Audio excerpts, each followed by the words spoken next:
नमस्कार.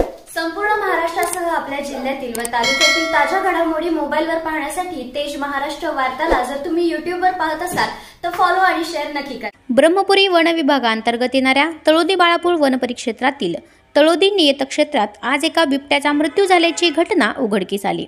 सविस्तर वृत्त याप्रमाणे की तळोदी बाळापूरचे वन कर्मचारी हे सकाळी कॅमेरा ट्रॅपचे फोटो चेक करायला गेले असताना परिसरात दुर्गंध आल्यामुळे त्यांनी परिसराची छानबीन केली असता तळोदी गांगलवाडी रोडच्या लगतच महसूल विभागाचा गट क्रमांक 64 मध्ये एका 40 ते 45 फूट उंचीच्या बेहडाच्या झाडावर 35 फूट उंचीवर एका फांदीवर बिबट्या मेलेला असल्याचं निदर्शनास आलं.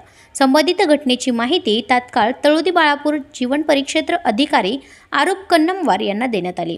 घटनेची माहिती मिळताच घटनास्थळी जाऊन दोराच्या साहाय्याने झाडावर चढून त्या बिबट्याला खाली उतरवून सदर मृत बिबट्या ही 3.5 ते 4 वर्ष वयाचा मादा बिबट्या असल्याचं लक्षात आलं.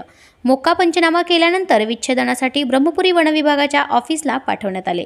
विशेष म्हणजे तळोदी बाळापूर वनपरिक्षेत्र अंतर्गत सतत वन्यजीव जखमी झाल्याच्या किंवा कोणत्याही वन्यजीव वानर जखमी होणे असं निगडित घटना घडतच असतात. मात्र तळोदी येथील पशुवैद्यकीय दवाखान्यामध्ये पशुवैद्यकीय अधिकारी उपस्थित नसल्यामुळे वन विभागाला मोठा त्रास सहन करावा लागतो.